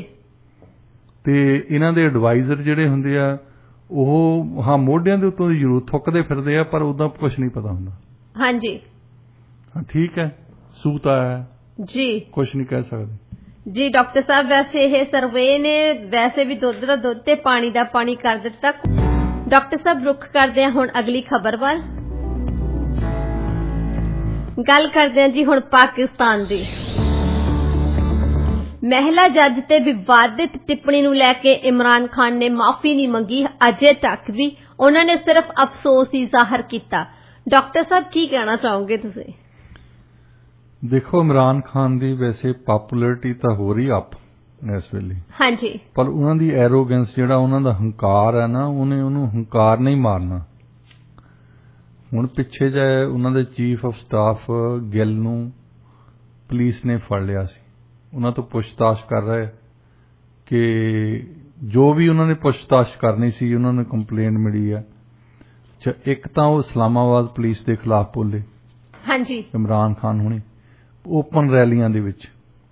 ਔਰ ਦੂਸਰਾ ਇਹਨਾਂ ਨੂੰ ਉਹ ਆਦਤ ਪਈ ਹੈ ਸ਼ਾਇਦ ਪਠਾਣਾ ਵਾਲੀ ਕਿ ਧਮਕੀਆਂ ਦੇਣੀਆਂ, ਹਾਂਜੀ, ਕਿ ਅਸੀਂ ਪੁਲਿਸ ਨੂੰ ਆਹ ਕਰ ਦਿਆਂਗੇ, ਉਹ ਕਰ ਦਿਆਂਗੇ, ਜਦੋਂ ਪਾਵਰ 'ਚ ਆ ਗਿਆ ਅਸੀਂ ਆਹ ਕਰ ਦਿਆਂਗੇ। ਜੀ, ਉਹਨਾਂ ਨੇ ਹੁਣ ਵੀ ਕਿਹਾ, ਡਾਕਟਰ ਸਾਹਿਬ ਕਹਿੰਦੇ ਕਿ ਜੇ ਕਿਤੇ ਮੈਨੂੰ ਗ੍ਰਿਫਤਾਰ ਕੀਤਾ ਗਿਆ ਤਾਂ ਮੈਂ ਬਹੁਤ ਜ਼ਿਆਦਾ ਖਤਰਨਾਕ ਹੋ ਜਾਊਂਗਾ, ਤੁਹਾਡੇ ਤੋਂ ਹੈਂਡਲ ਨਹੀਂ ਹੋਣਾ। ਇਹ ਧਮਕੀਆਂ ਹੀ ਆ, ਵੈਸੇ ਕੋਈ ਗੱਲ ਨਹੀਂ ਹੈ, ਕੋਈ ਵੱਡੀ ਗੱਲ ਨਹੀਂ। ਜਦ ਤਜ਼ੀਕ ਕਹਿੰਦੇ ਹੁੰਦੇ ਆ, ਅਫਗਾਨਿਸਤਾਨ ਦੇ ਵਿੱਚ ਜ਼ਿਆਦਾ ਪਾਪੂਲੇਸ਼ਨ ਤਾਂ ਹੈਗੀ ਪਸ਼ਤੂ ਦੀ, ਜਿਹਨੂੰ ਅਸੀਂ ਪਠਾਨ ਕਹਿੰਦੇ ਹਾਂ। 25% ਤਾਜ਼ੀਕ ਪਾਪੂਲੇਸ਼ਨ ਹੈ ਉੱਥੇ। ਤਾਜ਼ੀਕ ਦੀ ਇੱਕ ਕਹਾਵਤ ਹੈ ਪਠਾਣਿਆਂ ਬਾਰੇ, ਉਹ ਕਹਿੰਦੇ ਕਿ ਪਠਾਨ ਨੂੰ ਰੁਪਈਆ ਦਿਖਾ ਦਿਓ ਤਾਂ ਇਹ ਨੱਚਣ ਲੱਗ ਪੈਂਦਾ। ਤੇ ਉਹ ਪਤਾ ਨਹੀਂ ਨੱਚਣਾ ਆ ਕਿ ਇਹਨਾਂ ਨੇ ਕੁਝ ਕਰਨਾ ਆ, ਇਹ ਦਿਖਾਲਣਗੇ ਕੀ ਦਿਖਾਲਣਗੇ।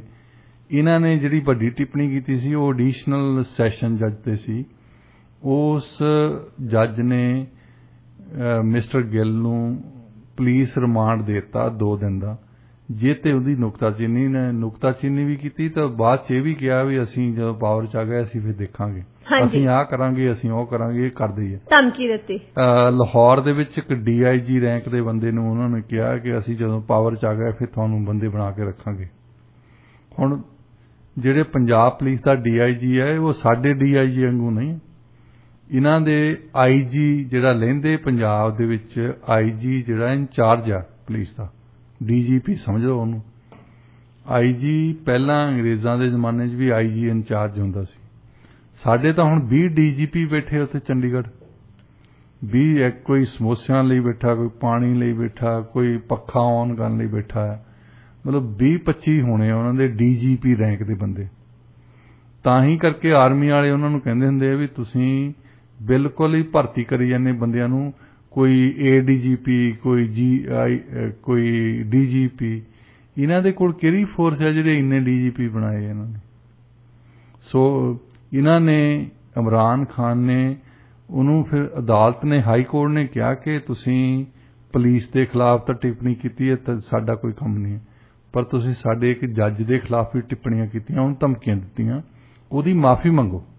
ਜੀ, ਹੁਣ ਇਹਨਾਂ ਨੇ ਕਿਹਾ ਕਿ ਮੈਨੂੰ ਉਹਦਾ ਅਫਸੋਸ ਆ, ਮੈਂ ਇਦਾਂ ਨਹੀਂ ਕਹਿਣਾ ਚਾਹੀਦਾ ਸੀ, ਪਰ ਇਹ ਨਹੀਂ ਕਿਹਾ ਕਿ ਮੈਂ ਅਪੋਲੋਜਾਈਜ਼ ਕਰਦਾ, ਮੈਂ ਮਾਫੀ ਮੰਗਦਾ। ਜੀ, ਹੁਣ ਇਸ ਗੱਲ ਤੇ ਹਾਈ ਕੋਰਟ ਜਿਹੜੀ ਬੜੀ ਸਖਤ ਨੋਟਿਸ ਲੈਂਦੇ ਆ ਕਿ ਤੁਸੀਂ ਜੁਡੀਸ਼ਰੀ ਨੂੰ ਬੇਇੱਜ਼ਤੀ ਕਰਦੇ ਆ, ਉਹਨਾਂ ਨੂੰ ਧਮਕੀਆਂ ਦਿੰਦੇ ਆ, ਉਹਦੀ ਮਾਫੀ ਮੰਗੋ। ਹੁਣ ਇਹ ਕਹਿੰਦੇ ਹੁੰਦੇ ਆ ਆਪਣੇ ਪੈਰ ਤੇ ਆਪ ਕੁਲਾੜੀ ਮਾਰਨੀ। ਹਾਂਜੀ, ਵੈਸੇ ਵੀ ਇਮਰਾਨ ਖਾਨ ਨੂੰ ਕੋਈ ਨਾ ਕੋਈ ਸ਼ਿਕੰਜੇ 'ਚ ਸਰਕਾਰ ਫਸਾਉਣਾ ਚਾਹੁੰਦੀ ਹੈ। ਹਾਂਜੀ, ਇਹ ਕੋਈ ਦੋ ਰਾਵਾਂ ਨਹੀਂ। ਉਹਨਾਂ ਨੂੰ ਲੱਗਦਾ ਕਿ ਇਹ ਕਿਸੇ ਸ਼ਿਕੰਜੇ 'ਚ, ਲੀਗਲ ਸ਼ਿਕੰਜੇ 'ਚ ਹੋਣਗੇ ਤਾਂ ਇਹ ਅਗਲੀ ਵਾਰ ਨੂੰ ਕੈਂਡੀਡੇਟ ਨਾ ਹੋਣਗੇ। ਪਰ ਇਹ ਆਪ ਉਹਨਾਂ ਨੂੰ ਹੁਣ ਮੌਕਾ ਦੇ ਰਹੇ ਆ। ਹੁਣ ਆ ਸਿੱਧਾ ਹੀ ਇਹ ਮੌਕਾ ਦੇ ਰਿਹਾ ਆ। ਹਾਂਜੀ, ਕਿ ਤੁਸੀਂ ਆ ਬੈਲ ਮੁਝੇ ਮਾਰ। ਬਿਲਕੁਲ, ਤੁਸੀਂ ਤਾਂ ਨਹੀਂ ਫਸਾ ਸਕਦੇ, ਮੈਂ ਆਪਣੇ ਆਪ ਹੀ ਫਸ ਜਾਣਾ। ਹਾਂਜੀ, ਤਾਂ ਫਸਣਾ ਇਸ ਕਰਕੇ ਵੀ ਹੰਕਾਰ ਬਹੁਤ ਜ਼ਿਆਦਾ ਹੈ। ਜੀ, ਕਹਿੰਦੇ ਡਾਕਟਰ ਸਾਹਿਬ ਹੰਕਾਰਿਆ ਸੋ ਮਾਰਿਆ, ਮਰਨਾ ਵੀ ਇਸੇ ਕਰਕੇ। ਹਾਂਜੀ, ਤੇ ਉਹਨਾਂ ਨੇ ਹੁਣ ਹਾਈ ਕੋਰਟ ਦੇ ਜੇ ਇੰਨੀ ਕਹਿਣ ਦੇ ਬਾਵਜੂਦ ਵੀ ਕਿ ਤੂੰ ਸਿਰਫ ਇੰਨਾ ਹੀ ਕਹਿਣਾ ਹੁੰਦਾ ਕਿ ਮੈਂ ਮਾਫੀ ਮੰਗਦਾ, ਕੋਈ ਵੱਡੀ ਗੱਲ ਨਹੀਂ ਜੀ, ਪਰ ਇਹ ਕਹਿ ਦੇਣਾ ਕਿ ਮੈਂ ਅਫਸੋਸ ਮੈਨੂੰ ਜ਼ਰੂਰ ਆ ਪਰ ਮਾਫੀ ਨਹੀਂ ਮੰਗਣੀ। ਹਾਂਜੀ, ਉਹਦੀ ਆਪਣੀ ਡਿਫੈਂਸ ਕਰ ਰਿਹਾ ਸੀ। ਉਸ ਜਿਹੜੀ ਸਪੀਚ ਆ ਉਹਦੀ ਨਾ, ਉਹ ਪਹਿਲਾਂ ਤਾਂ ਕਹਿਤਾ ਮੈਂ ਅਫਸੋਸ ਕਰਦਾ, ਇਹ ਮੈਨੂੰ ਨਹੀਂ ਕਹਿਣਾ ਚਾਹੀਦਾ। ਅੱਛਾ, ਫਿਰ ਉਹਦੀ ਡਿਫੈਂਸ ਕੀਤੀ ਉਹਨੇ ਵੀ ਮੈਂ ਕਿਉਂ ਕਿਹਾ। ਹਾਂਜੀ, ਫਿਰ ਉਹ ਦੱਸਣ ਲੱਗਾ ਕਿ ਉਹ ਰੀਜ਼ਨ ਹੈ ਕਿ ਮੈਂ ਮਾਫੀ ਨਹੀਂ ਮੰਗਦਾ। ਜੀ, ਮਾਫੀ ਹੁਣ ਮੰਗਾ ਲੈਣਗੇ ਉਹ। ਹਾਂਜੀ, ਉਹਨਾਂ ਨੂੰ ਮੰਗਵਾਉਣੀ ਆਉਂਦੀ ਹੈ। ਜੀ ਡਾਕਟਰ ਸਾਹਿਬ, ਤੁਸੀਂ ਬਿਲਕੁਲ ਸਹੀ ਕਿਹਾ ਕਿ ਮਾਫੀ ਮੰਗਵਾਉਣੀ ਤਾਂ ਉਹਨਾਂ ਨੂੰ ਚੰਗੀ ਤਰ੍ਹਾਂ ਆਉਂਦੀ ਆ। ਡਾਕਟਰ ਸਾਹਿਬ, ਤਾਇਵਾਨ ਤੇ ਜਿਹੜਾ ਚੀਨ ਦਾ ਤਣਾਅ, ਤੁਸੀਂ ਇਹਨੂੰ ਕਿਸ ਤਰ੍ਹਾਂ ਦੇਖਦੇ ਹੋ? ਦੇਖੋ, ਤਾਇਵਾਨ ਤੇ ਚੀਨ ਦਾ, ਉਹਨਾਂ ਦਾ ਜੇ ਦੇਖਿਆ ਜਾਏ ਬਾਹਰੋਂ, ਜਿੱਦਾਂ ਕਹਿੰਦੇ ਇੰਟਰਨਲ ਮਾਮਲਾ ਹੈ। ਚੀਨ ਵਾਲੇ ਕਹਿੰਦੇ ਆ ਕਿ ਉਹ ਸਾਡਾ ਇੰਟੈਗਰਲ ਪਾਰਟ ਹੈ। ਹਾਂਜੀ, 1971 ਤਾਈਂ ਤਾਇਵਾਨ ਵਾਲੇ ਵੀ ਇਹੀ ਕਹਿੰਦੇ ਸੀ ਕਿਉਂਕਿ ਤਾਇਵਾਨ ਨੂੰ UN ਦੇ ਵਿੱਚ ਸਿਕਿਉਰਿਟੀ ਕੌਂਸਲ ਦਾ ਜਿਹੜੀ ਸੀਟ ਸੀ, UN ਦੇ ਵਿੱਚ ਸੀਟ ਸੀ, ਤਾਇਵਾਨ ਨੂੰ ਦਿੱਤੀ ਸੀ। ਕਿ ਬਾਕੀ ਦੇ ਵੈਸਟਰਨ ਪਾਵਰਸ ਖਾਸ ਤੌਰ 'ਤੇ ਇਹ ਰੈਕਗਨਾਈਜ਼ ਮਾਨਤਾ ਨਹੀਂ ਸੀ ਦਿੰਦੀਆਂ ਜਿਹੜੀ ਪੀਪਲਜ਼ ਰਿਪਬਲਿਕ ਆਫ ਚਾਈਨਾ ਨੂੰ। ਬੀਜਿੰਗ ਦੀ ਸਰਕਾਰ ਨੂੰ ਮਾਨਤਾ ਨਹੀਂ ਸੀ।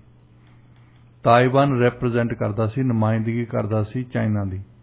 ਪਰ ਉਸ ਤੋਂ ਬਾਅਦ ਉਲਟਾ ਹੋ ਗਿਆ ਜੀ। ਹੁਣ ਫਿਰ ਤਾਇਵਾਨ ਵਾਲੇ ਕਹਿ ਰਹੇ ਕਿ ਅਸੀਂ ਸੈਪਰੇਟ ਹੋਣਾ।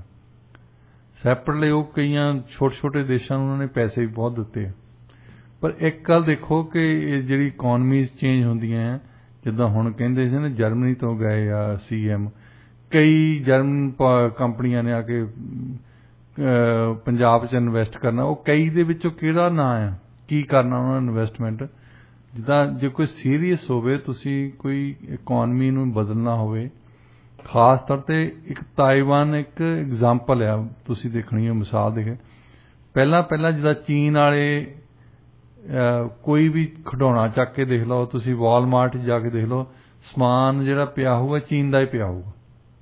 ਛੋਟੀਆਂ ਚੀਜ਼ਾਂ, ਨਿੱਕੀਆਂ ਚੀਜ਼ਾਂ, ਖਿਡੌਣਿਆਂ ਤੋਂ ਲੈ ਕੇ ਹਰ ਇੱਕ ਚੀਜ਼ ਜਿਹੜੀ ਆ, ਛੋਟੇ ਕੱਪ ਲੈ ਲਏ, ਵੱਡੇ ਕੱਪ ਲੈ ਲਏ, ਇਹ ਸਾਰੇ ਚੀਨ ਦੇ ਬਣੇ ਹੁੰਦੇ ਹੁਣ। ਹਾਂਜੀ। ਉਸ ਤੋਂ ਪਹਿਲਾਂ ਤਾਇਵਾਨ ਦੇ ਬਣੇ ਹੁੰਦੇ ਸੀ ਜੀ। ਇੱਕ ਜ਼ਮਾਨਾ ਹੁੰਦਾ ਸੀ ਜਦੋਂ ਤਾਇਵਾਨ ਦੇ ਹੁੰਦੇ।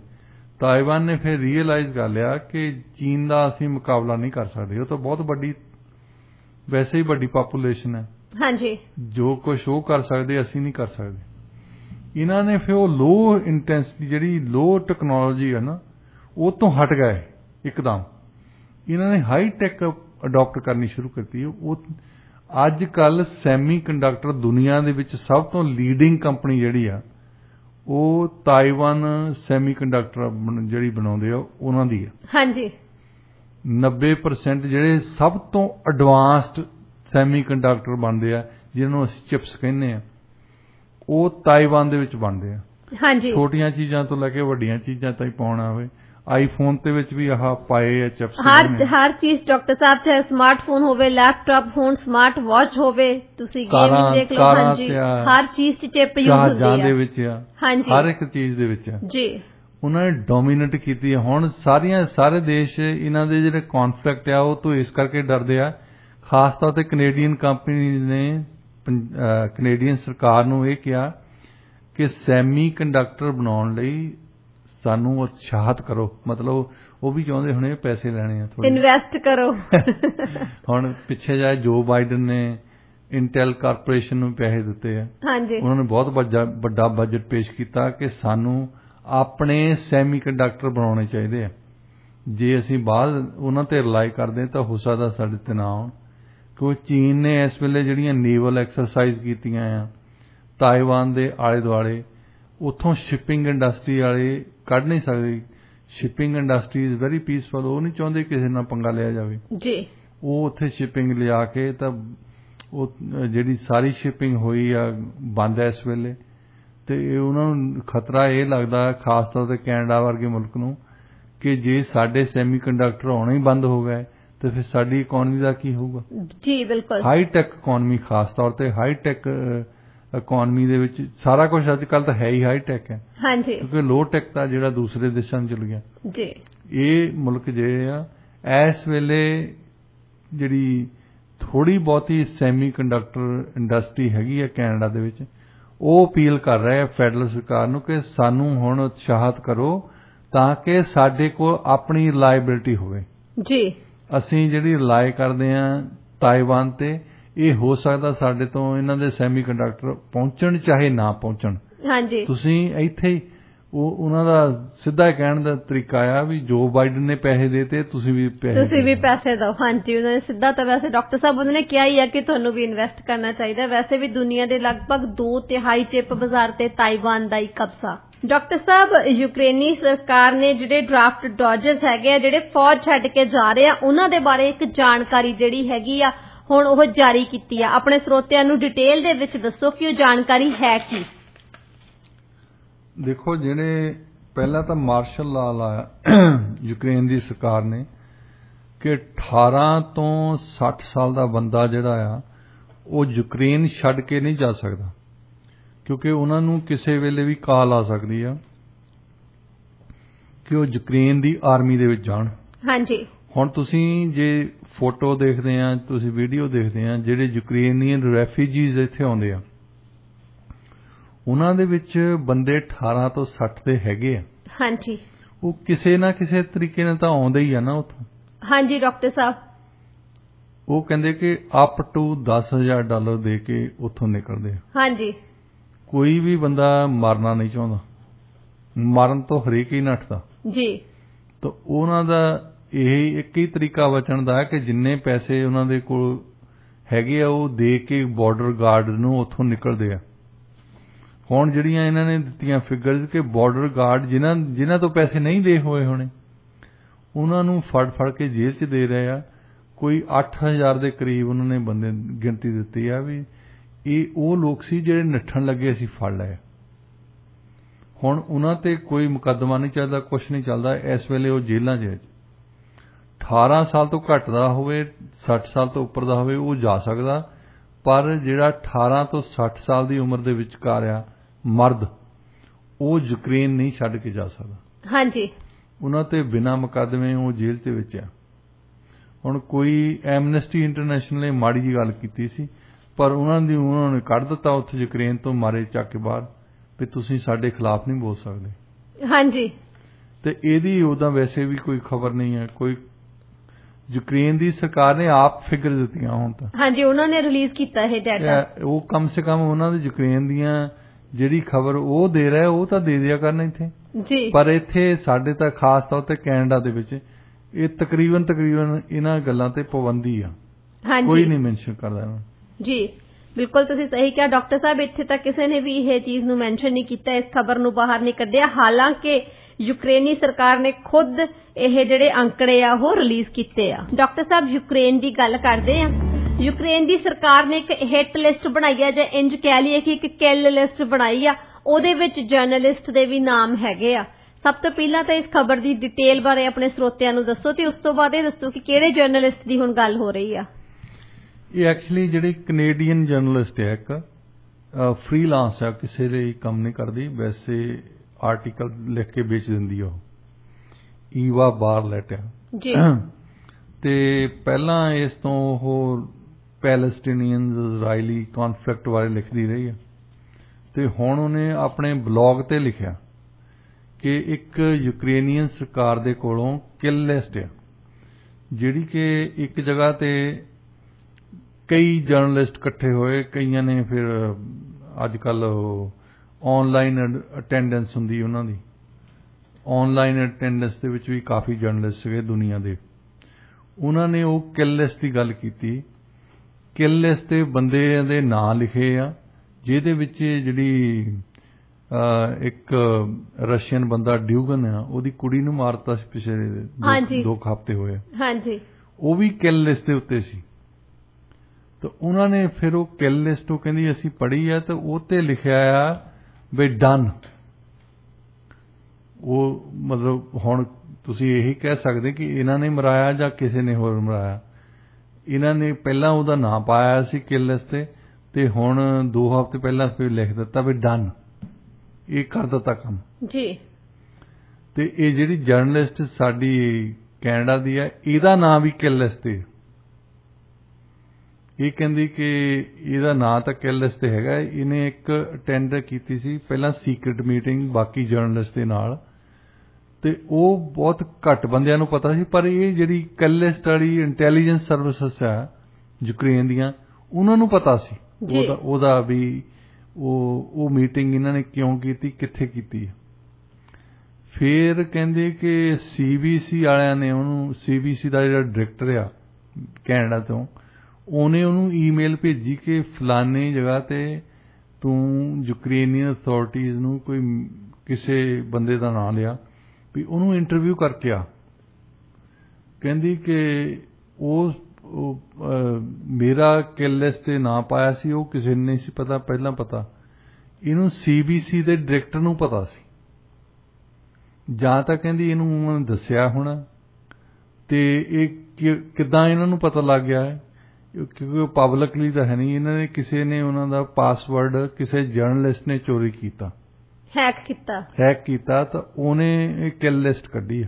ਹਾਂਜੀ, ਜਿਹਦਾ ਕਰਕੇ ਫਿਰ ਉਹ ਕਹਿੰਦੇ ਵੀ CBC ਵਾਲਿਆਂ ਨੂੰ ਪਤਾ ਹੋਣਾ, ਜਿਹੜਾ ਨੇ ਮੈਨੂੰ ਕਹਿਤਾ ਵੀ ਉਹਨੂੰ ਇੰਟਰਵਿਊ ਕਰਨਾ ਤੂੰ ਤੇ ਸਾਨੂੰ ਭੇਜ ਦੇ।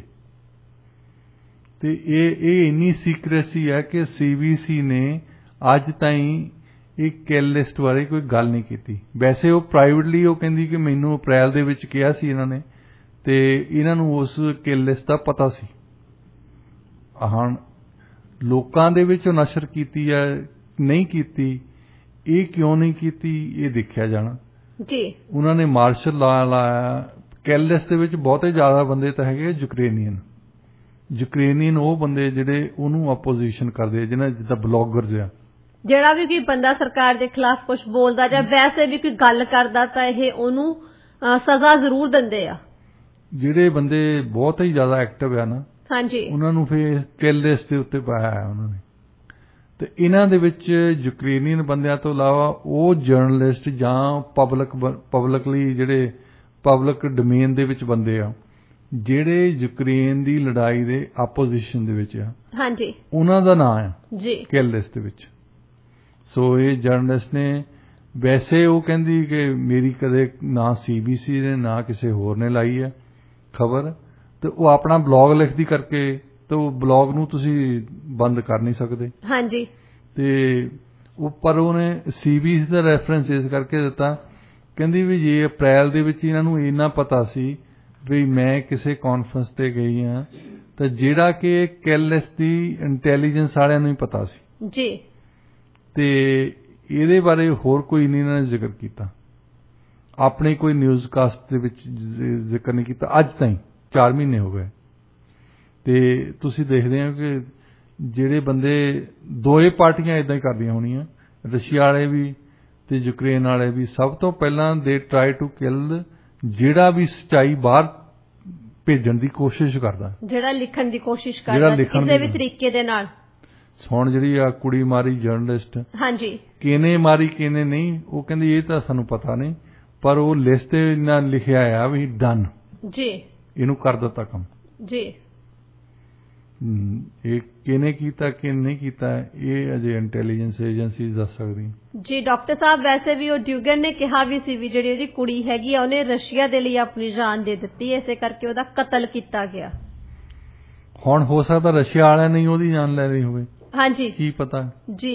ਇਹ ਪਹਿਲਾਂ ਹੀ ਕਹਿੰਦੇ ਸੀ ਵੀ ਡਿਊਗਨ ਜਿਹੜਾ ਆ ਰਸ਼ੀਆ ਦਾ, ਉਹ ਜੀ ਪਿਊਟਨ ਦਾ ਬੰਦਾ ਹੈ, ਉਹ ਆ ਨਹੀਂ ਬੰਦਾ, ਉਹ ਤਾਂ ਵੈਸਟਰਨ ਮੀਡੀਆ ਕਹਿੰਦਾ ਸੀ। ਹੁਣ ਜਦੋਂ ਪੜ੍ਹਦੇ ਆ ਉਹਦੇ ਬਲੌਗਸ ਪੜ੍ਹਦੇ ਆ ਤਾਂ ਉਹ ਪਿਊਟਨ ਦੇ ਖਿਲਾਫ ਰੋਜ਼ ਹੀ ਲਿਖਦਾ ਹੈ, ਹਾਂਜੀ, ਤੇ ਉਹਦੇ ਕੀ ਰਸ਼ੀਅਨ ਇੰਟੈਲੀਜੈਂਸ ਨੇ ਕੀਤਾ ਜਾਂ ਯੂਕਰੇਨੀਅਨ ਇੰਟੈਲੀਜੈਂਸ ਨੇ ਕੀਤਾ, ਪਰ ਇਹ ਕੀਤਾ ਕਿਸੇ ਇੰਟੈਲੀਜੈਂਸ ਏਜੰਸੀ ਨੇ, ਹਾਂਜੀ, ਕਿਉਂਕਿ ਉਹਦੇ ਵਹੀਕਲ ਦੇ ਥੱਲੇ ਬੰਬ ਫਿੱਟ ਕੀਤਾ ਜੀ, ਤੇ ਉਹਨੂੰ ਉਡਾਇਆ, IED ਇਹਨੂੰ ਕਹਿੰਦੇ ਆ, ਉਹਦੇ ਨਾਲ ਉਡਾਇਆ ਉਹਨਾਂ ਨੇ ਜੀ। ਤੇ ਯੰਗ ਜਰਨਲਿਸਟ ਸੀ, ਉਹਦਾ ਤਾਂ ਕੋਈ ਕਸੂਰ ਨਹੀਂ, ਉਹਦਾ ਫਾਦਰ ਕਿਸੇ, ਚਲੋ ਉਹਦੀਆਂ ਵਿਊਜ਼ ਜੋ ਵੀ ਹੋਣ, ਉਹ ਤਾਂ ਇੱਕ ਜਰਨਲਿਸਟ ਸੀਗੀ, ਹਾਂਜੀ, ਤਾਂ ਉਹਨੂੰ ਮਰਾਤਾ ਇਹਨਾਂ ਜੀ। ਕਿਹਨੇ ਮਰਾਇਆ ਕਿ ਨਹੀਂ ਮਰਾਇਆ, ਕਿੱਦਾਂ ਬਾਹਰ ਆਊਗਾ ਕਿੱਦਾਂ ਨਹੀਂ ਆਉਣਾ, ਇਹ ਸਾਨੂੰ ਨਹੀਂ ਪਤਾ ਜੀ। ਬਿਲਕੁਲ ਡਾਕਟਰ ਸਾਹਿਬ, ਸਹੀ ਕਿਹਾ ਤੁਸੀਂ, ਉਹ ਸਾਨੂੰ ਨਹੀਂ ਪਤਾ, ਪਰ ਇੰਨਾ ਕੁ ਜ਼ਰੂਰ ਹੈਗਾ ਕਿ ਕਿਸੇ ਇੰਟੈਲੀਜੈਂਸ ਵੱਲੋਂ ਹੀ ਉਹਦਾ ਕਤਲ ਕੀਤਾ ਗਿਆ। ਡਾਕਟਰ ਸਾਹਿਬ, ਗੱਲ ਕਰਦੇ ਹਾਂ ਹੁਣ ਬ੍ਰਸਲਸ ਦੀ। ਬ੍ਰਸਲਸ ਨੇ ਗੱਲ ਕੀਤੀ ਆ ਪ੍ਰਾਈਸ ਕੰਟਰੋਲ ਦੀ, ਤੇ ਉਹਨਾਂ ਦਾ ਕਹਿਣਾ ਵੀ US ਤੇ ਵੀ ਫਿਰ ਪ੍ਰਾਈਸ ਕੈਪ ਲੱਗਣਾ ਚਾਹੀਦਾ। ਜੇ ਇਹ ਮੰਗ ਕਰਦੇ ਆ ਨਾ ਕਿ ਰਸ਼ੀਆ ਤੇ ਲੱਗਣਾ ਚਾਹੀਦਾ, ਤੇ ਇਹਨਾਂ ਤੇ ਕਿਉਂ ਨਹੀਂ? ਦੇਖੋ, ਜਿਹੜਾ ਰਸ਼ੀਆ ਤੇ ਮੰਗ ਕਰੇ G7 ਵਾਲੇ, ਉਹ ਉਲਟਾ ਆ, ਉਹ ਇਹ ਕਰਕੇ ਕਰ ਰਹੇ ਆ ਕਿ ਰਸ਼ੀਆ ਜਿਹੜਾ ਆ ਬਹੁਤ ਸਸਤਾ ਆਇਲ ਵੇਚਦਾ ਆ, ਜਿੱਦਾਂ ਇੰਡੀਆ ਵਾਲਿਆਂ ਨੂੰ ਬਹੁਤ ਸਸਤਾ ਆਇਲ ਵੇਚਿਆ ਉਹਨਾਂ ਨੇ, ਤੇ ਉਹ ਪ੍ਰਾਈਸ ਟੈਗ ਤਾਂ ਲਾਉਂਦੇ ਆ ਕਿ ਇਹ ਇੰਨਾ ਸਸਤਾ ਆਇਲ ਨਾ ਵੇਚ ਸਕਣ। ਹਾਂਜੀ, ਹੁਣ ਬ੍ਰਸਲਸ ਨੇ ਜਿਹੜੀ ਪ੍ਰਪੋਜ਼ਲ ਦਿੱਤੀ ਆ, ਉਹ ਇਸ ਕਰਕੇ ਦਿੱਤੀ ਆ ਕਿ ਉਹ ਕਹਿੰਦੇ ਅਮਰੀਕਾ ਵਾਲੇ ਤਾਂ ਕਟਰ ਵਾਲੇ ਬਹੁਤ ਜ਼ਿਆਦਾ ਪ੍ਰਾਈਸ ਲਾਉਂਦੇ ਆ ਗੈਸ ਦੀ, ਹਾਂਜੀ, ਇਹ ਤੇ ਵੀ ਪ੍ਰਾਈਸ ਕੰਟਰੋਲ ਹੋਣਾ ਚਾਹੀਦਾ ਜੀ, ਵੀ ਇਹ ਵੀ ਇੰਨਾ ਜ਼ਿਆਦਾ ਮਹਿੰਗਾ ਨਾ ਵੇਚਣ। ਇਹ ਬਿਲਕੁਲ ਦੋਏ ਚੀਜ਼ਾਂ ਉਲਟ ਹੈ, ਉਹਨਾਂ ਨੂੰ ਆ ਕਿ ਸਸਤਾ ਨਾ ਵੇਚਣ, ਉਹ ਕਹਿੰਦੇ ਅਮਰੀਕਾ ਵਾਲਿਆਂ ਤੇ ਲਾਉਣਾ ਪੈਣਾ ਚਾਹੀਦਾ ਮਹਿੰਗਾ ਨਾ ਵੇਚਣ ਇਹ, ਹਾਂਜੀ। ਸੋ ਪ੍ਰਾਈਸ ਕੰਟਰੋਲ ਤਾਂ ਹੈਗਾ, ਪਰ ਮੰਤਵ ਦੋਹਾਂ ਦਾ ਵੱਖਰਾ ਹੈ ਜੀ। ਬਿਲਕੁਲ ਡਾਕਟਰ ਸਾਹਿਬ, ਸਹੀ ਕਿਹਾ ਤੁਸੀਂ ਕਿ ਮੰਤਵ ਡਿਫਰੈਂਸ ਆ। ਤੁਹਾਡਾ ਹੋ ਗਿਆ ਅੱਜ ਦਾ ਵਿਚਾਰ। ਹਾਂਜੀ ਡਾਕਟਰ ਸਾਹਿਬ, ਅੱਜ ਦਾ ਵਿਚਾਰ ਹੈ ਜੀ, ਕਦੇ ਵੀ ਕਿਸੇ ਦੇ ਰਾਹ ਵਿੱਚ ਕੰਡੇ ਨਾ ਖਿਲਾਰੋ। ਕੋਈ ਪਤਾ ਨਹੀਂ ਕਦੋਂ ਤੁਹਾਨੂੰ ਉਸ ਰਾਹ ਤੇ ਨੰਗੇ ਪੈਰੀ ਤੁਰਨਾ ਪੈ ਜਾਵੇ। ਇਸੇ ਨੋਟ ਤੇ ਅਸੀਂ ਅੱਜ ਦਾ ਪ੍ਰੋਗਰਾਮ ਇੱਥੇ ਹੀ ਸਮਾਪਤ ਕਰਦੇ ਹਾਂ। ਪ੍ਰੋਗਰਾਮ ਤੁਹਾਨੂੰ ਕਿਹੋ ਜਿਹਾ ਲੱਗਿਆ ਸਾਨੂੰ ਦੱਸਣਾ ਜ਼ਰੂਰ। ਈਮੇਲ ਹੈ ਜੀ ਸਾਡੀ info@radioindia.ca। ਪ੍ਰੋਗਰਾਮ 'ਚ ਸਾਥ ਦੇਣ ਲਈ ਬਹੁਤ ਬਹੁਤ ਸ਼ੁਕਰੀਆ।